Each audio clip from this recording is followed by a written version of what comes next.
Welcome back to Movies TV Mad and welcome to the Movies TV Mad Daily. Remember, you can follow me on Twitter at Movies TV Mad, on Instagram and TikTok at Movies TV Mad 555. Welcome to the Movies TV Mad Daily. I've got some updates for you, some articles to read. I've had my second vaccine.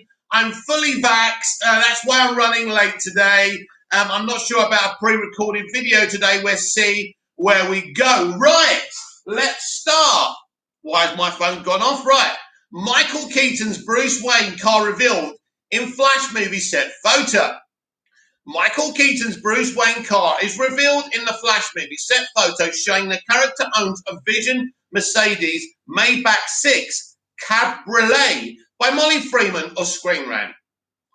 Michael Keaton's Bruce Wayne car is revealed in the Flash movie set photo. The actor is reprising the role he originally played in 1989's Batman and its sequel 1992's Batman Returns. For the upcoming DC Extended Universe film, Keaton's return as Batman in the Flash movie was first reported last year, and though the actor cast doubt on appearing in the film, it was eventually confirmed he'll reprise his Bruce Wayne in the DCEU entry. At the time of the initial report, it was unclear whether Keaton would suit up as Batman once again, or if he'd only return as Bruce Wayne. However, a costume tease posted by director Andy Muschietti has essentially confirmed the actor will don the suit once again.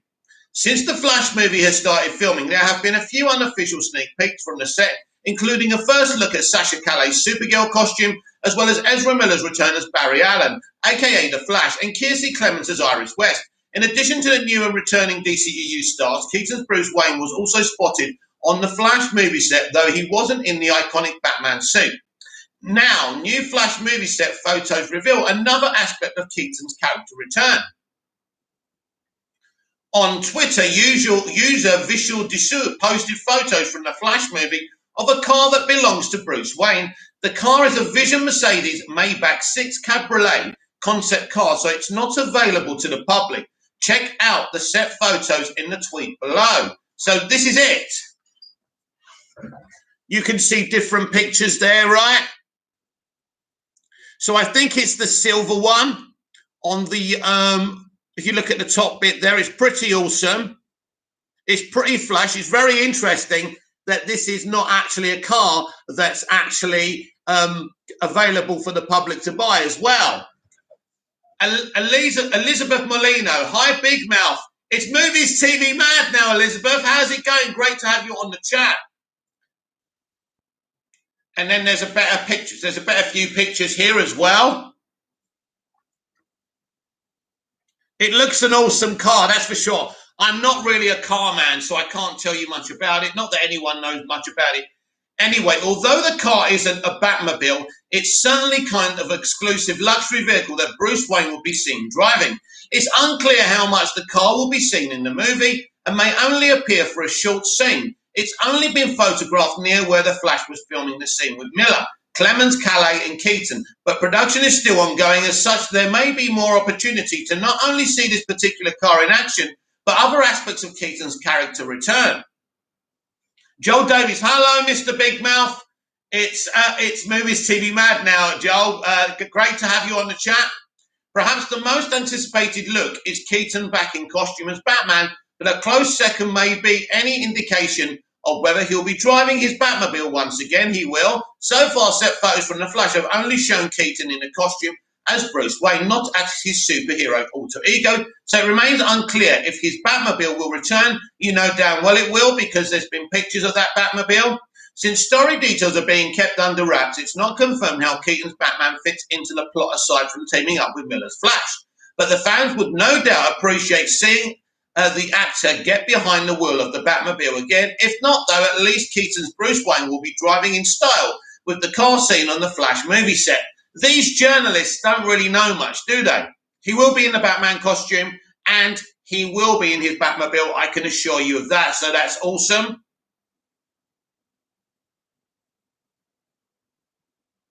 Oh, come on, internet. Don't do this, idiots. Right, well, right, next story. Let's have some water, right? It's scorching here today in Cyprus, 39 Celsius.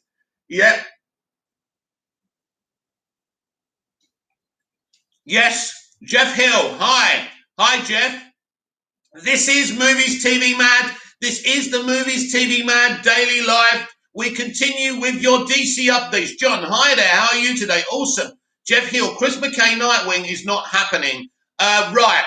I've got an article about that, so I'll tell you if it's happening or not. I don't know where you got that from, but we'll see.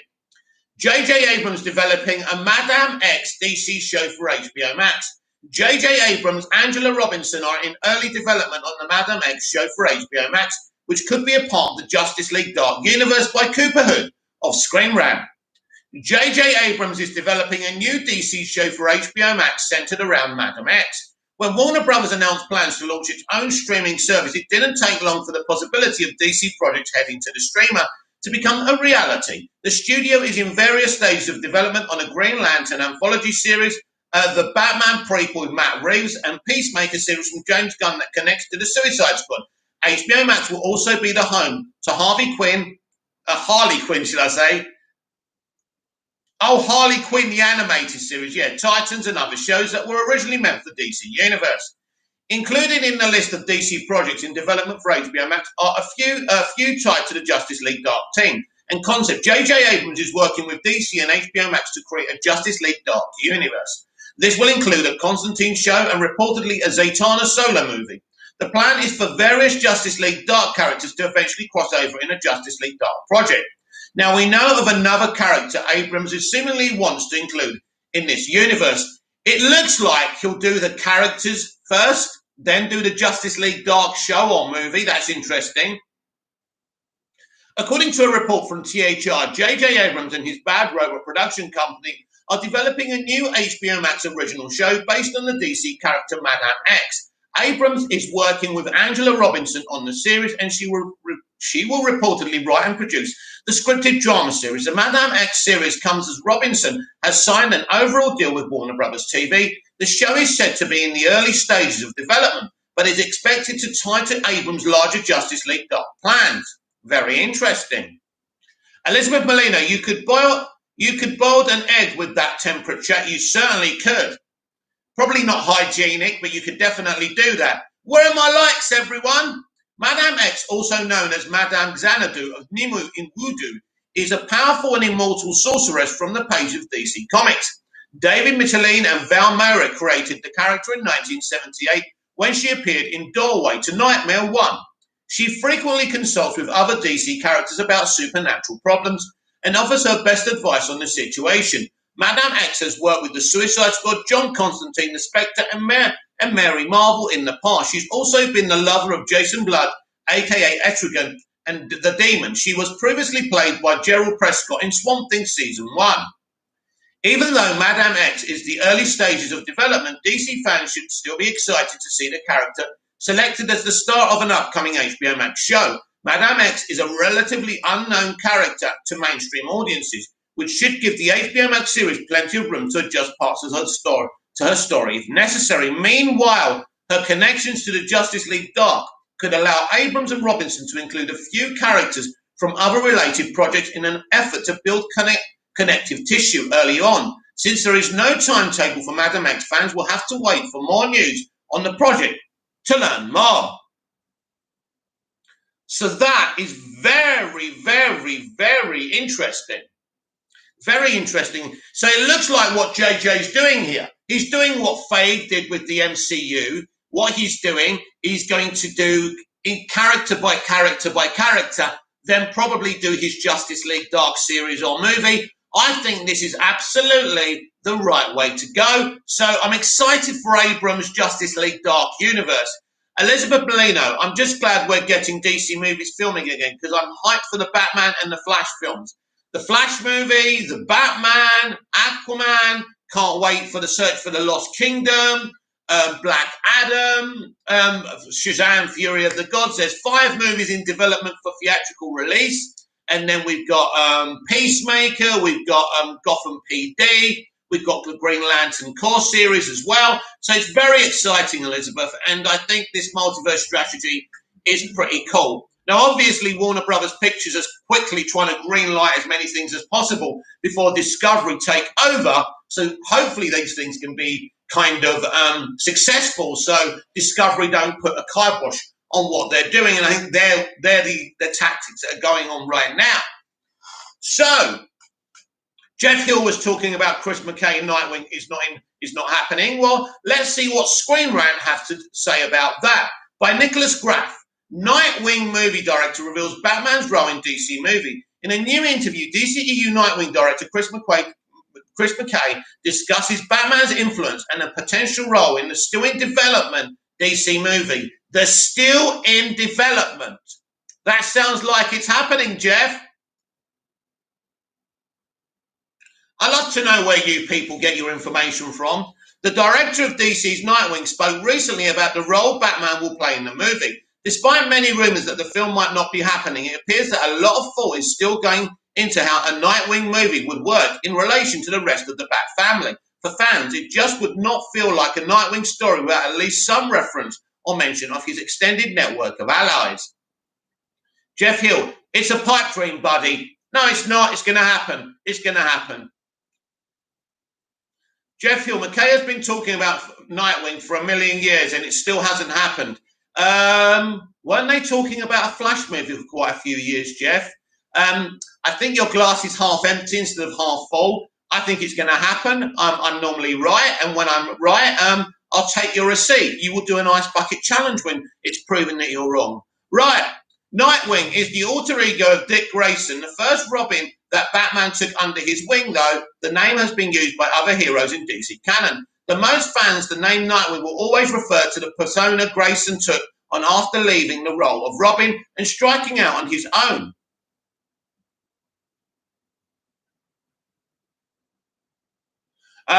Jeff Hill, keep dreaming. It's movies TV mad now, and I don't have to dream, mate. I know it's going to happen. I know a lot of you people like to bitch at Warner Brothers and DC, and it's against your agendas to see and hear exciting things happening. But exciting things are happening, whether you like it or not. And I'm sorry to disappoint you. John, did you see the new image of the Batmobile on set of the Batman? No. I saw a flashy sports car, though. Elizabeth Molino, Madame Xanadu sounds interesting. I'm hyped for it. Yeah. This Justice League Dark franchise that J.J. Abrams is developing sounds amazing. He was featured in his own comic series from 1995 to 2009, showcasing his adventures in Gotham's neighbouring city of Bloodhaven, alongside other Bat family allies such as Barbara Gordon's Oracle. In a new interview with Bear Cave, Nightwing director Chris McKay reveals Batman's role in the proposed DC movie. Aside from a cameo in the movie, McKay spoke a lot about how the film will be a kind of character study of Grayson as a guy who grew up with a bad dad, aka Batman, which made him want to leave that world, and how ultimately he would be forced to go back. When talking specifically about Batman being present in the film, he said the following.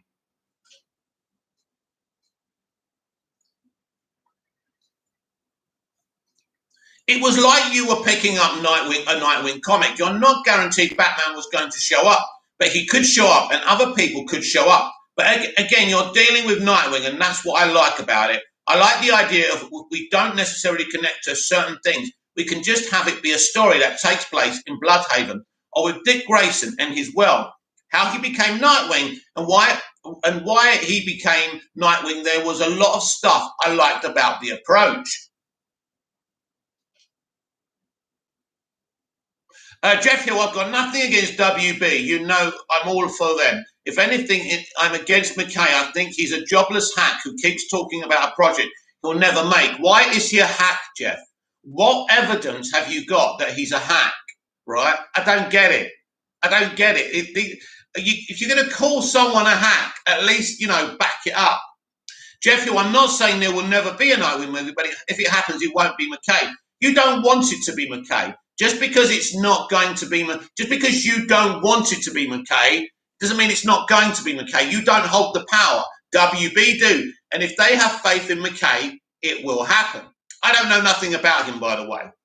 Ronnie George, hi, Matt. Hi, mate. How's the arm, my friend? Yes, very well. Not feeling any problems at the moment. I've overdosed on paracetamol. We'll see how we get on. Jeff Hill, what experience does McKay have? Does he have to have experience? I don't understand. What experience did George Lucas have before he did Star Wars? One movie, one fan movie, one student movie, and that was it. Jeff Hill, a Lego Batman movie, lol. An awesome movie. I'm sorry, I don't understand your problem with McKay. It just proves how clueless you are about storytelling. Lego Batman was awesome. What are you talking about? John, who is McKay? Well, I don't know who he is. I think he did the Lego Batman movie, but Jeff seems, yeah, one movie, right? One movie. I'm sorry, I don't understand. I don't understand what your issue is. You're off on a tangent, my friend. It's not up to you what happens. I do apologize. You hold no power. If they want McKay to do this, McKay will do this. And it looks like he's been given the thumbs up. Ronnie Dodge, don't you need to have experience to make a great movie? No, I don't think you do need experience at all. Christopher Nolan didn't even go to movie school. He didn't even go to film school, right? He admits that. So, the idea for a Nightwing movie first came around in early 2017, with Warner Brothers working with McKay and screenwriter Bill Dunbar to work on developing the idea. A year later, McKay said the script was close to complete, but not a lot has happened since. This most recent interview with the director confirms that Warner Brothers pushed the project back a bit in favor of other films, but said that the movie was not dead. So as of now, Nightwing does appear to still be in development. As Elizabeth Molino, in the Suicide Squad trailer, it is said that Bloodsport shot Superman with a kryptonite bullet. That's right. Do you think that indicates the end of Zack's DCEU? No, because Superman doesn't die. I don't know about Zack's DCEU. I don't think it has any connection to Zack's DCEU because Superman doesn't die. He just gets shot. He gets better again. So, no, I don't think it's... Listen, I don't know what's going on with Zack's DCEU at the moment. Nothing. I mean, it's not looking good for his DCEU, but never say never in this industry. Ronnie Dodge, I mean, you don't need great experience to make a great movie. Exactly, Ronnie. John, have you had your second vaccination yet? If so, how are you feeling? I have this morning around 10:15 and I'm feeling okay. Thanks, John. Jeff, you'll look, I'll believe it when I see it. I'm not holding my breath. Richie Mo, hey up, Mickey lad. Hello, Richie Mo. Batman showing up in Nightwing would be a tricky proposition nowadays, as it is a lot of uncertainty about who the official Batman of the DCEU is. Well, let me explain to you who the official Batman of the DCEU is. Nobody. We're in a multiverse strategy soon. When you're in a multiverse strategy, there's not one main Batman. That's the great thing about it. You're going to have to all change your thinking, including this journalist. After the upcoming Flash movie, would McKay be bringing on Ben Affleck, Robert Pattinson, or even Michael Keaton to be Grayson's former mentor? No, not that it matters all that much in the end, as it would be about Grayson primarily. But with fans enjoying the DCEU crossovers whenever they can happen, it is something McKay and the company would have to work out with Warner Brothers ahead of time, and I don't think it's that difficult to do so. Ronnie Dodge, after the Flash, a door closes for one chapter and it opens another.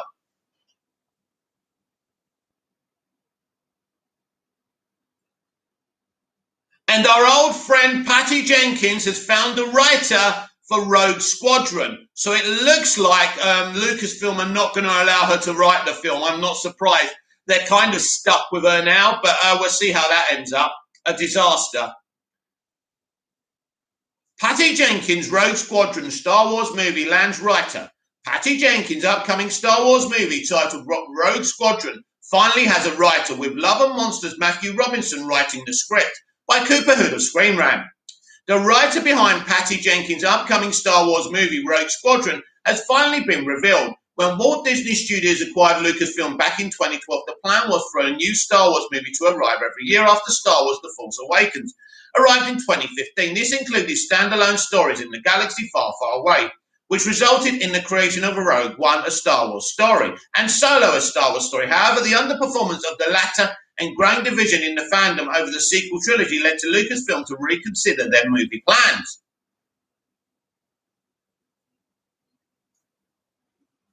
Ronnie Dodge, if she does Wonder Woman 3, get a good writer like who did the first one.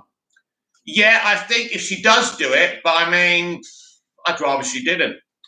Richie Mo, I Love and Monsters was a really good movie. It pleasantly surprised me. Haven't seen it.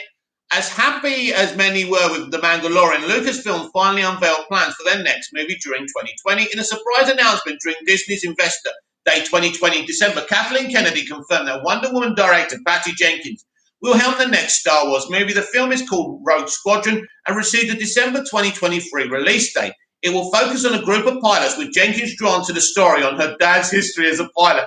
Details on the movie have been difficult to come by since then. A new report from THR unearths the mystery of who is writing Rogue Squadron for Patty Jenkins. The outlet reports that Matthew Robinson is currently writing the script. The hope is for Rogue Squadron to enter pre-production later this year and begin filming sometime in 2022. Robinson's big break came as the writer of Ricky Gervais' The Invention of Lying. He most recently wrote the script for Dylan O'Brien post-apocalyptic action film Love and Monsters. He's also worked on Dora and the Lost City of Gold and The Edge of Tomorrow sequel, and Warner Brothers' Little Shop of Horrors remake.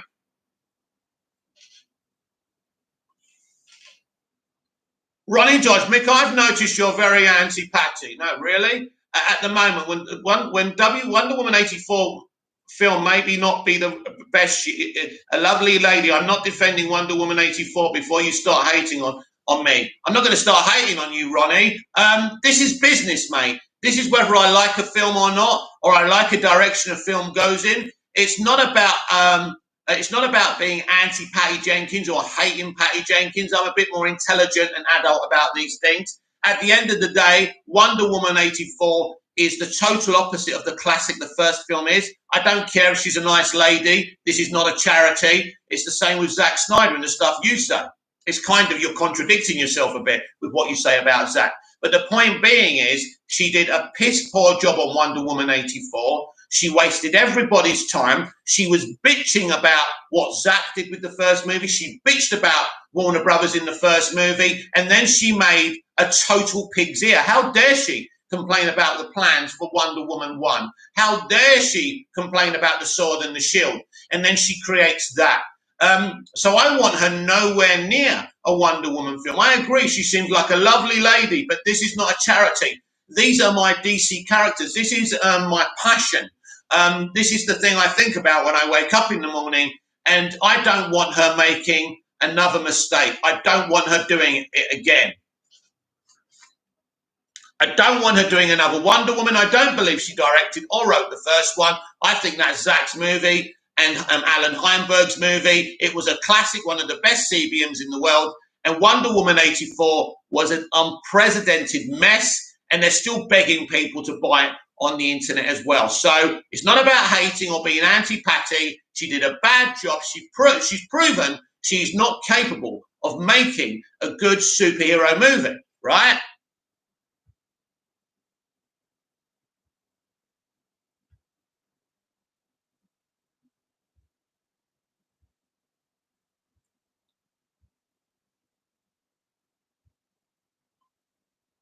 Rishimo, I hope someone else gets a crack at Wonder Woman. Oh, I'm trying to read your comment, Rishimo, and someone just commented and ruined it for me. This is going to take me some bloody time now.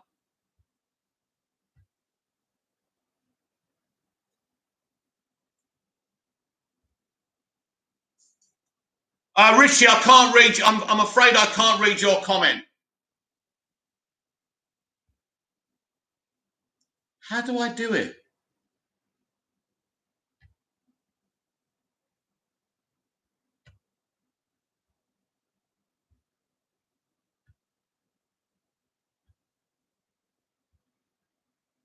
Rishimo, I hope someone else gets a crack at Wonder Woman 3, as Patty hasn't got what it takes to. I agree, Richie. Here we are. I hope, what it takes is... So let's start again. Rishimo, I hope someone else gets a crack at Wonder Woman 3, as Patty hasn't got what it takes to see it out. The finale should be on epic proportions, and Patty wants no violence when she's a born warrior. Exactly. She doesn't understand the character. She's misunderstood the character. Zack Snyder absolutely gets this character, whatever you think about him. Right. JDTSB, I heard Kennedy's contract was not renewed by Disney. That might affect projects she's approved. These rumours have been going on for so long by the fandom menace. I don't believe a word of it till it happens. Ronnie George, fair enough, mate. I'm still anti-Zack Snyder passionately. Exactly. It's not about hate. It's about what's best for Wonder Woman. Is Patty Jenkins what's best for Wonder Woman? Well, after seeing a Wonder Woman 84, I can wholeheartedly say no.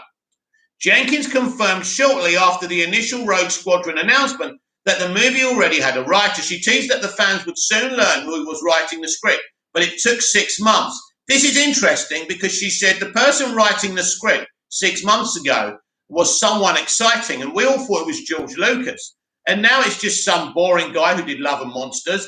It is unknown why Matthew Robinson's involvement was kept a secret for this long. Robinson is a seasoned scriptwriter with experience in comedy and adventure, so he should be a good fit for the Rogue Squadron. Jenkins wrote the scripts and screenplays for her past movies too. Yeah, so it won't be surprising if she gets a similar credit on her Star Wars movie at the end of the day. Well, that's going to end in tears then. Although Robinson has been working on Rogue Squadron for months by now, it is still exciting to finally know who Jenkins is working with on the project. It is also hopefully a sign that more news on the project will come in the near future. If pre-production begins later this year, then casting announcements could begin as well. It would also be nice to get some more concrete details on the story and setting of Rogue Squadron, but that information should come before too long. Ronnie Dodge, got to remember that Gal is also producing Wonder Woman 3 as well, so she will have ideas. Well, it seems they both had ideas for Wonder Woman 84, Ronnie, and look what happened there. So a producer's credit doesn't mean you get a right, or you get a story credit, or you get to put your stories across. Sometimes it's just a credit for you to get a few extra money. So I wouldn't jump the gun there. Richie Mo, I don't care what anyone says. Zack directed Wonder Woman 1. I wholeheartedly agree, Richie. Just look at how it's filmed compared to Wonder Woman 84. Exactly. It's levels above. The cinematography is amazing and completely different to Wonder Woman 84. Exactly. It's one of the best comic book movies of all time. So, Rogue Squadron, that's going to be directed by Patty Jenkins. This is interesting, isn't it? I can see this being an absolute calamity. Of course, Lucasfilm has stuck with her now. I'm sure when they thought she directed the first film and just before Wonder Woman 84, they thought this was a great coup. After they saw Wonder Woman 84, it's a bit like what happened with the two lads who wrote Game of Thrones, and they did the final season and it went to shit. That's why they were sacked from those movies. And I'm sure Kennedy's shitting herself about Jenkins as well. We'll see how that one works out. But one thing's for sure, Wonder Woman 2017 is an amazing film, and Wonder Woman 84 is a bland, forgettable affair and has no rewatchability to it. A second movie is your Empire Strikes Back. It's your Dark Knight. A film at the right time for these times, an inspiring film, is something nobody asked for. And nobody asked you to take away the sword and the shield. You got away from as far as possible from the first one because you didn't like how Diana was portrayed. You got it wrong and WB got it right. It's as simple as that. John, would you bring back Zack Snyder to direct Wonder Woman 3 in a heartbeat? Whatever you think of him, he's a very, very talented guy. He knows Wonder Woman. He did a great job with her in BVS. He would be the right one to do it. Ronnie Judge, if Zack directed WW, why wasn't BVS as good and dragging then? Ronnie, I don't know your opinion on BVS. For me, BVS is a wonderfully, beautifully choreographed movie. So, in my opinion, I disagree with you though, Ronnie. Ronnie Dodge, I thought BVS dragged in places. Well, maybe, Ronnie, you don't have the concentration for long dialogue and storytelling and non-action pieces, set pieces. Maybe you like your movies to run faster. Having a slow pace doesn't make your movie bad. Or that means JFK, Born on the 4th of July, and Platoon and things like that are shit movies, which they're not. Rishi Mo, I haven't watched anything Star Wars apart from the 9 Skywalker saga and the 2 seasons of The Mandalorian. Everything else seems like a cash grab apart from the animations. I'm not very interested in Disney Star Wars apart from the Obi-Wan Solo series. Hopefully that doesn't suck. But for me, The Star Wars is basically George Lucas's 6 movies, the Clone Wars, and all the animation that's done by Filoni. The rest of it is a piece of shit. That's my opinion. Right. Is there any X-Files fans in the house? Why X-Files creator is skeptical of the new US government UFO report? John, Batman was great in BVS. Absolutely. Elizabeth Molina, have you seen Batman The Long Halloween? What's your thoughts on it? So far, I've only had time to watch about 10 minutes of it, and I really liked it. And I'm going to go back and start again and watch the whole movie, but I'm really looking forward to it. So far, so good, Elizabeth. Ray George, I like BVS, but Wonder Woman is the saving grace of that movie for me. Not for me. I think she's great, but I think the whole movie's great. I think the whole arc's great, and I really enjoyed it. Richie Moe, the only thing that dragged in BVS to me was my emotions low. It had me all over the place. It's magnificent. BVS is not for the broader audience. It's for people who appreciate conversations and storylines and things, kind of connections, the things. It was a really, look, I thought it was a really good story and I really enjoyed the movie, but it's not for everyone. JDTSB, Patty says she's not going to start Wonder Woman 3 until she's done with Star Wars film. That means Wonder Woman 3 will not be for the while. Does that mean she's locked for the project? Nope, she's not locked for the project. She's going to say she's busy and that someone else is going to direct it. That will be her out. That's the best way forward. She should not direct Wonder Woman 3, in my opinion. Ray Dodge, yeah, we're not alone. E.T. phone home. Jeff Hill, Wonder Woman 84 is the perfect example when directors get too much control. Bow to Jeff Hill, absolutely. Rishi Mo, I agree, it's not for everyone. JDTSB, BVS is a deep and complicated movie. I love it too, absolutely. Ronnie Dodge, out of his trilogy, Man of Steel is the best. I love Man of Steel. You see, Ronnie, you like the fast-paced, you like the action, and that's fine. But some people like story beats and dialogues and, chatty bits. And that's the kind of films I grew up with. It wasn't even the Superman, the movie, had a lot of dialogue and conversations. Jeff Hill, BVS will age well, absolutely, and I think it's doing quite well right now, selling so many copies. Listen, it's not for everyone. You don't have to like what I like, but I like it. And I think Zack Snyder pretty much ghost directed the first Wonder Woman film, because if she did do the first Wonder Woman film, why did she go so far away and make it so different and take away her sword and shield? Listen, that film had very little to do with her. Richie Mo, I tell you what, Mick, that new Shang-Chi trailer has got me hyped. I love fantasy-type films, and it reminded me of Aquaman. Did it? Oh, interesting. I think people are excited because of the creature from the Incredible Hulk movie. Listen, it looks like a cool movie, and I can't wait to see it. Scott Edwards, what's up? What's up, Scott? This is the Movies TV Mag Daily. We're reading articles, we're having conversations. That's what's up. Jeff Hill, the Abomination scene was awesome. It certainly was. They're ripping everything out of the Incredible Hulk, apart from its best piece of content, which is Ed Norton. Scott Edwards, you're streaming early. No, well, obviously, you're in America this morning. Basically, I normally do the Movies TV Mag Daily a lot earlier than this, Scott, but I had my second COVID vaccine. So I'm running late today. I will do my normal evening one. It's evening for me. God knows what it is for you. Mr. Moody, BBS extended version, the real version was a great movie. Agreed, Mr. Moody? Jeff Hill, you like Ruffalo more or Norton? Norton is a fantastic Bruce Banner, and he should still be Bruce Banner, and I fucking hate Professor Hulk. Ronnie George, he had his jab early this morning. That's right, Ronnie. Richie Mo, the fantasy elements, I like the dragons in the water or the giant lion dogs and the Abomination fighting one. It looks fantastic. It certainly does. Scott Edwards, watched any more Stargirl yet? No, I'm afraid not. JDTSB, so far, except for the Harley Quinn movie, all DC movies have high rewatchability. Absolutely. Apart from Wonder Woman 84 and the Harley Quinn movie. Yeah, don't tell Bobcat. Ronnie Dodge, BBS extended version is better, and the version we should have gotten in the cinema. We should have, and that's the studio's fault. But this is what happens when you don't bring in the director, somebody else does. And then you're putting sticking plasters on open wounds, right? Why the X-Files creator is skeptical of the new US government UFO report. Chris Carter, the creator of X-Files, says he's skeptical of the highly anticipated report on UFOs because the US government frequently lies. By Adam Benz of Screen Rant. Chris Carter, the creator of X-Files, is skeptical of the United States government's new report on UFOs. Carter not only created the long-running sci-fi series on Fox, but he also executively produced the series and served as its head writer for 9 seasons from 1993 to 2002. He later returned for 2 revival seasons in 2016 and 2018. Other than the show's 11-season run, The X-Files has gotten 2 feature films, one subtitled Fight the Future, which is in continuity with the series, and a standalone film, I Want to Believe, both of which were both written by Carter.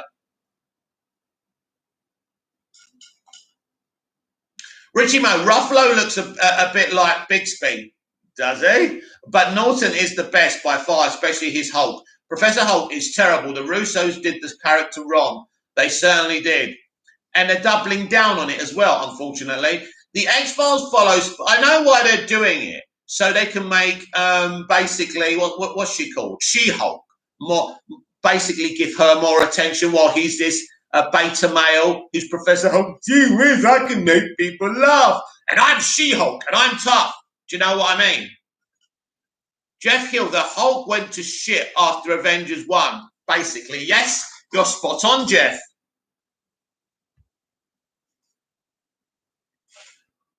The X-Files follows 2 FBI special agents, Fox Mulder, David Duchovny, and Dana Scully, Gillian Anderson, who investigate unsolved enigmatic cases generally involving paranormal phenomena. Throughout the series, Mulder is generally more inclined to believe in the paranormal and the existence of aliens, while Scully plays the role of a skeptic, as she's commonly assigned to analyze his work with her finely honed scientific sense. Early on in the series, however, Mulder and Scully discover they are entangled in a much broader conspiracy involving the government's attempt to suppress the evidence of extraterrestrial life. Jeff Hill, he's supposed to be a rage machine, exactly. Ronnie Dodge, Flash will be the biggest grossing movie for the DCEU, I'm betting, and also the UFO report is out. Very interesting. Not according to Chris Carter. I think it's just a distractive tactic. Why are they telling us all this shit anyway? There's probably not much in there to tell us. Now, in a New York Times op-ed, the creator of X-Files, Chris Carter, says he wants to believe in aliens, but has never seen any proof himself. The recent UFO controversy began after videos of Navy aircraft tracking unidentified aerial phenomena were released to the public, and the US government commissioned a study on the topic. While Congress is set to release the findings on Friday, reports say the study is inconclusive. But Carter is skeptical that the government can provide any concrete answers on this subject. Read what he said below. Richie Mo, I'm thinking about buying the new Zack Snyder's trilogy box set, even though I own them all anyway. I love all the extras you get on hard copies compared to digital. Oh, definitely. But will there be any extras on that trilogy box set? Ronnie George, it was only a 9-page report, not much to go on. Exactly. That's why they're releasing it. Hunter Iggy, have you heard what Mikey Sutton said yesterday? Will blow your mind, Big Mouth. It's now Movies TV Mad, but welcome to the chat. Hunter, I would love you to tell me what Mikey Sutton has said so I can give you my opinion on it. So if you could do that, please. JDTSB, initially I liked the Shang-Chi trailer, but after watching it again, I thought it was too frenetic, like they want to distract from the story because they haven't got one. Right, this is what Chris Carter had to say. The plot of The X-Files was built on a conspiracy theory. The government is lying to you about the existence of UFOs and extraterrestrials. Do I believe the government lies to us? Absolutely. I'm a child of Watergate. Do I believe in conspiracies? Certainly. I believe, for example, that someone is targeting CIA agents and White House officials with microwave rendition, the so-called Havana syndrome, and your government denied it. Will the new report or any government report give us clear answers? I'm as skeptical now as I've ever been. He's such an intelligent guy. In his piece, Carter goes on to point out the parallels between his story, the fictional ones like his own, saying this is X-Files territory, if there ever was any, and also makes a reference to Netflix Stranger Things. For better or worse, the public's view and understanding of aliens and UFOs is undeniably shaped by movies and television. Starting in 1951, The Day the Earth Stood Still, famously mined Cold War paranoia, a sci-fi story about an alien who arrives on Earth to deliver an important message to the human race. Ronnie Dodd, I just don't trust him. Nor do I. It's just bullshit. Basically, it's bullshit. Richie Mo, I loved the X-Files when I was a teen. It was on either BBC Two or Channel 4 at 9 p.m. That was when Hollywood wasn't completely creatively bankrupt, though. It certainly was. And then Sky bought it, and it ended up on Sky One. It's a great show. I've got them all on my Prime. I bought them all. I really want them all on hard copy, as you say. It's the best form. In his op-ed, Carter explains how the X-Files does the exact same thing. Not only does the show depict paranormal phenomena, but also a government agenda aimed at keeping the existence of extraterrestrial life a secret. This very much capitalized on government distrust sowed by Watergate. The effect that Hollywood has had on the collective consciousness regarding UFOs is debatable, but X-Files creator Chris Carter will be appearing on Discovery's UFO Declassified to try and make sense of the new government report. I'm going to see that. I could talk to Chris Carter all day. He's such a fascinating human being, and X-Files is fantastic. Ronnie Dodge, destroy all humans. Yes, please. JDTSB, I think the US is distracting people with the UFO stories. Exactly, JDTSB. Right, if I ever have to delete your chat, it's because YouTube have held it for report, and I don't really want to get into trouble or bad points or anything like that, so that's why I delete them, but I always read them first. So very, very interesting stuff there. And that is all your articles for today's Movies TV Mad Daily. So, look, if you want to ask me or if you want to speak to me, what was that Mikey Sutton stuff? If you're still on the chat, the person who was talking about Mikey Sutton, if you can tell me what he said. Jeff Hill, what's your favourite alien movie? But if you just came and said that so I could go and tap on his article, that's not going to happen.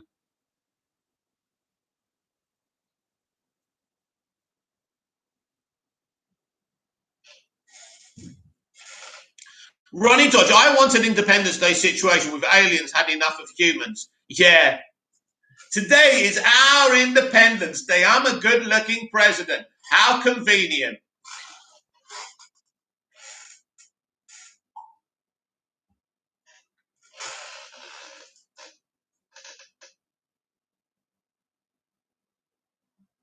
Richie Mo, do you like The Lord of the Rings, Mick? I absolutely do. What's your thoughts on The Hobbit and the new Amazon TV show? I love the Hobbit trilogy. I love Peter Jackson's original trilogy. I love all 6 movies.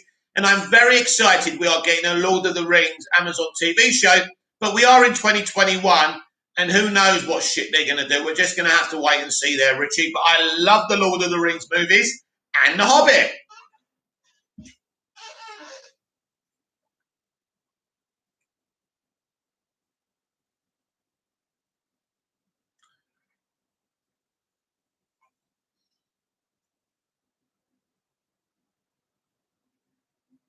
Ronnie Dodge, when I became a spirit looking forward to messing with people's minds, maybe you're on that list, Mick. Maybe. Ronnie Dodge, I'm joking.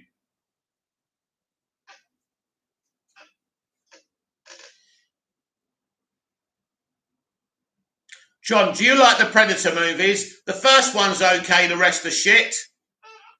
And that is my nuanced review of them.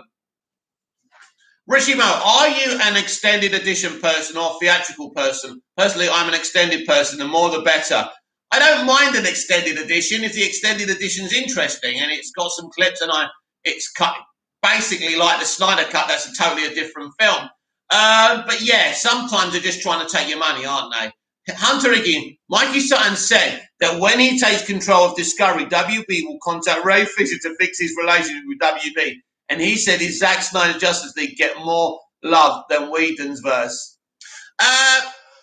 He has no way of knowing that. He has no way of knowing that. So he's just spitballing there. Ronnie George, I think I'm nuts. I should be a real-life Joker lol. JDTSB, still no news on the Lord of the Rings series. Nothing really. I think there's been some castings, I think. I'm not really sure, yeah. Ronnie George, I call bullshit on that, and I'll second that, Ronnie. Mikey there, I'm afraid, is getting desperate for some content.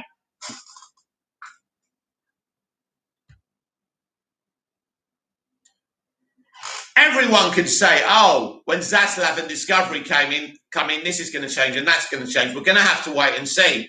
I'm not saying no, but I'm not saying it's a foregone conclusion either. especially if the central verse is making lots of money. They won't give a shit. The first person Zaslav's going to go to is Christopher Nolan and apologise for the day and date thing. That's the person they're worried about. They don't give a shit about Ray Fisher. Ray Fisher is nothing to them. Jeff Hill, who would be on the top 10 years Netflix, Disney Plus, Apple Plus, or Amazon Prime or HBO Plus? I don't understand, Jeff. Sorry. Richie Mo, yeah, I've seen a thing about all this identity politics being inserted into the new Amazon show. It wasn't written with that stuff in mind. They tried to change everything to fit their narrative. Yeah. And if they ruin it, if it's going to be shit, I'll know when the marketing starts and I just won't bother with it. I've got 6 awesome Lord of the Rings films. I'm very happy. I don't have to watch this shit. Ronnie George, has Mikey been eating loads of crap because he certainly speaks? Oh, I like that, Ronnie. John, they need to do a live-action Injustice movie. That will probably be next, after the animated one. Right. Here's a question for you. With the multiverse strategy coming into play, do you think live-action DC should cross over with animated DC? I think it should. I think it'd be awesome. JDTSB, I saw an interview of Loki's writers. Yeah, I've been hearing a lot of what they've been saying. They're just talking about the bisexual stuff and it's boring. I have no problem with Loki being a bisexual, but they're not talking about the story, just talking about one beat, and I'm bored of these people. Rishi Mo, it's costing $500 million. Why risk upsetting the apple cart? Because that's what they do. That when you live in a bubble, Richie, you don't understand. When you think your side of the argument is the right side of the argument and you're not interested in entertainment or storytelling, this is what you do. Ronnie Dodge, yeah, it could work with the multiverse. I'd be up for it, Mickey. I think it'd be amazing. Live action versus animation. Just so cool. These would be the kind of risks I would be taking. The multiverse means you can do fucking anything. That's the beautiful thing about it. Yes, if anyone tuning in wondering why I'm doing the Movies TV Mad Daily Live now, right, normally you will see me. Well, listen, I know our timelines are different, so I'm not going to work out America's timeline compared to mine. I'm going to tell you what I do. So I always tell you to check your local times when I tell you what time I'm going to be on. So the Movies TV Mad Daily Live is normally on around 9 a.m. or just before Cyprus time. Again, check your local times. And then I may do a couple of pre-recorded editorials. And then around 6:30 p.m. Cyprus time, again, check your local times, we do Movies TV Mad Live, where we just talk between ourselves and have some banter and I answer your questions. Ronnie George, all the directors who had all their movies on HBO Max this year is the first people David will talk to first, not Zach or Ray Fisher. Exactly. Hunter Iggy, Mikey Sutton also said, David Zaslav said he watched the Zack Snyder version and he said he loved it. He's so sad he's going to try to make Zack Snyder verse canon, not Whedon verse, he said. I haven't heard Zaslav say anything of the kind, so I think he's bullshitting. Richie Mo, Loki didn't need to say he was a bi. It has nothing to do with the story and was there just to pander. Yep, I'm not bothered he's bi nor me or pan. It should be part of the story, not just a throwaway to appease people. Yeah, why can't he have a threesome with a man and a woman, right? Why can't he get into bed with Sylvie and another bloke? That would be fun. Yeah, it's throwaway lines because they're not really as cool about all this stuff as they pretend. They just want to pretend they're hip and cool. This is where we are with entertainment or a lack of entertainment now. It's boring. Richie Mo, ha ha ha, go on, Mickey lad. Have a threesome, low-key. Put your money where your mouth is, mate. But no. Ronnie Dodge, yeah, Mikey has definitely been eating loads of crap because he can't stop coming out with it. Yeah, I must admit, I haven't heard David Zaslav say he watched the Snyder Cut and liked it. I think Mikey's he's a bit desperate for some content and for some viewers, so he'll say anything. And of course, the Snyder fans will come running because they're naive enough and desperate enough to believe what he says. It's very sad when people lie to their audience, isn't it?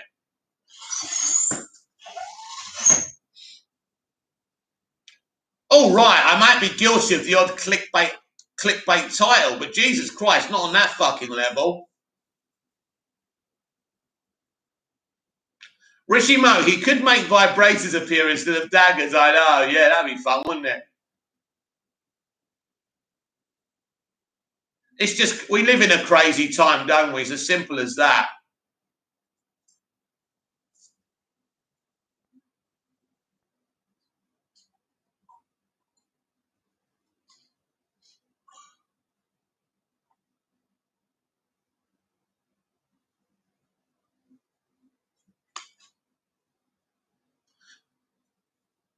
Ronnie Dodge, all that David said is that the Trinity will be a focus of DC going forward. Exactly.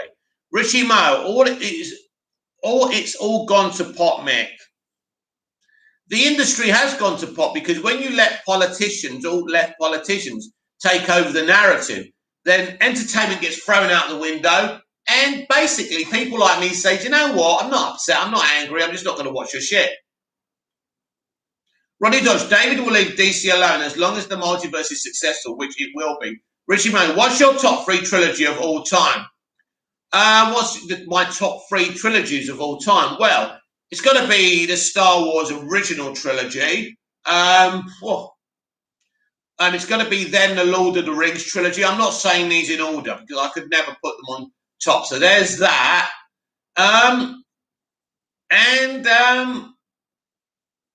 It could be the Dark Knight trilogy, but I'm going to go for the prequel trilogy for Star Wars. Star Wars prequel trilogy, Star Wars original trilogy, and the Lord of the Rings trilogy. I think they're my favourites. Although at number 4 I would have Raimi's Spider-Man trilogy. Elizabeth Molina agreed, Ricky Mo. I think so far Loki has disappointed me. Yeah, Disney Plus MCU is just to waste your time until the movies come out, isn't it?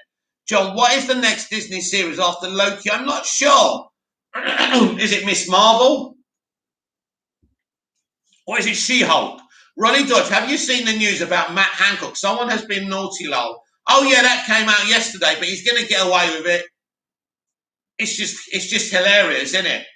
Richie Mo, mine's Star Wars original, Lord of the Rings, and Zach's DC trilogy for me. Fair enough.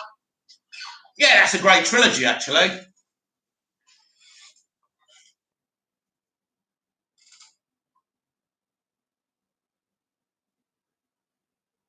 I think the Indiana Jones original trilogy is one of the best. But they had to mess about and keep on bringing it back. Back to the Future trilogy, that's another one.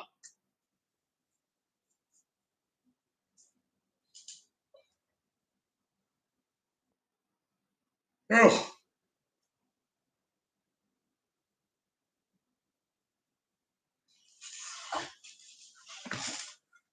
Right, everyone, I'm going to give you another 5 minutes to post your comments, then I'm going to go.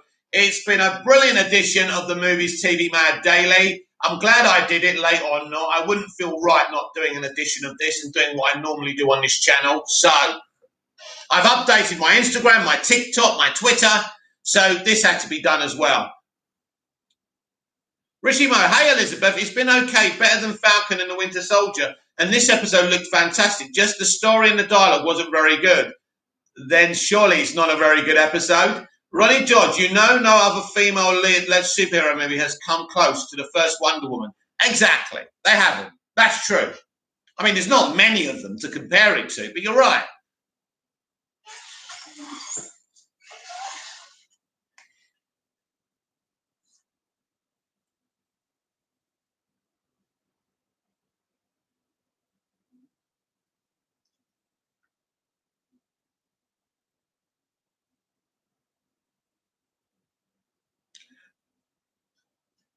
Wonder Woman 84, and I don't know if this was what Jeff Hill was talking about, but Wonder Woman 84 is a prime example when someone's given too much creative freedom.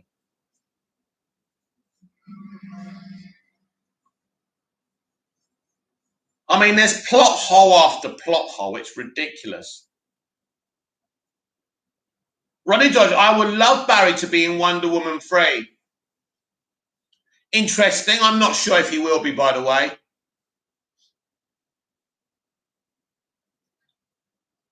Wonder Woman 3 is set, if it's directed by Patty, it will be set in the modern era, and I think there will be some crossovers. John, I hope they bring HBO Max to the UK. It's going to be in a few years, I'm afraid, because of their deal with Sky TV, unfortunately, John. But you do get HBO Max content on Sky Atlantic and Sky. Richie Mo, I meant how it looked, as in the CGI and cinematography. I really liked, but the other aspects let it down. I thought it was an okay episode. It was a filler episode for sure. You're not going to go back and watch that in a hurry, or the rest of Loki so far.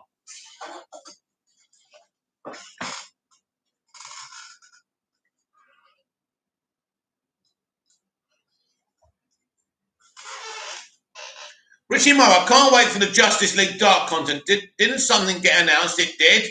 And if you go at the start of my video, you'll find out what it is. They're developing a film. I think what J.J. Abrams is looking to do, Richie, is develop a character at a time like Kevin Feige did with the MCU, then do a proper Justice League Dark TV series or movie.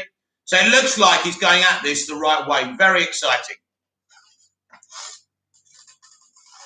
So just to remind you what that's all about,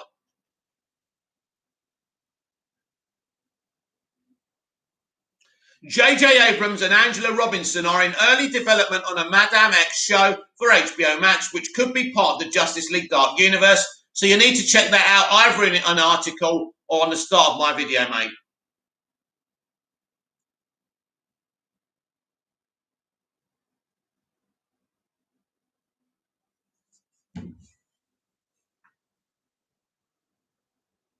Ronnie Dodge, I read a rumour, don't know how true it is. Apparently Michael Keaton has a 10-picture deal.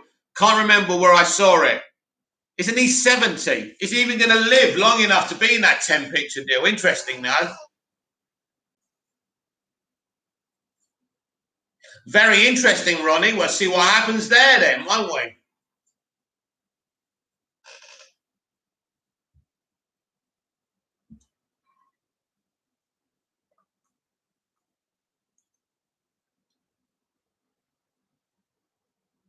Right, everyone, if you've got nothing else for me, I'm going to wrap up the stream. Elizabeth Molina, agreed, Ronnie George. Wonder Woman 1 is the best female superhero film and one of the best superhero films ever. Whether it's a man or a woman, it's great. Ronnie George, if that's true, that will upset a lot of fans. Not me, though. Can't wait to see the legend return. I don't think you upset. It only upset a certain type of people, not a lot of fans. Richie Mo, some of the greatest trilogies are from the 80s. Indiana Jones, Back to the Future, Star Wars. I loved how they made films back then. Me too, Ronnie. And obviously, that's a superior era in movie making, storytelling, and entertainment.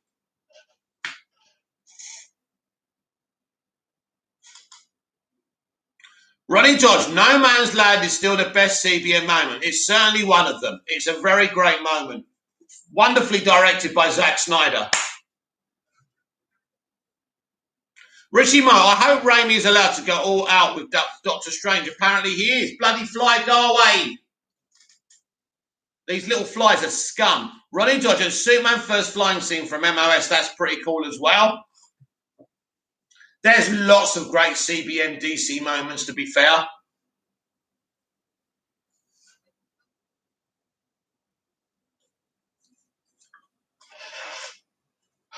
Anyway, everyone, that's it for the Movies TV Mad Daily Live. I'll be back tonight with Movies TV Mad Live around 6:30 p.m. UK time. Check your local times. Like, share, and subscribe. Please do subscribe if you're new to the channel and hit the notification bell so you never miss this perfection. So until tonight, I will see you later. Remember to check me out on Twitter at Movies TV Mad, Instagram and TikTok at Movies TV Mad 555. So until tonight, I will see you all later. See you at the live stream. Be there or be square. Ronnie Dodge, see you this afternoon, mate. See you later, mate. Richie Mo, see you people. Are you Mick? Yeah, see you later. I think that's what it means. John, see you tonight. See you tonight, John. Thanks for the support, everyone. Richie, Ronnie, John, and Elizabeth. Thank you, Elizabeth, for coming in. You're a rarity in our chat, and we like to see more of you, of course, your presence on the chat a lot more. So everyone's always welcome, especially if you've got a bit of that and you've got an opinion. That's what we want on this channel. So I will see you tonight on the live stream. Until then, goodbye. Thank you very much.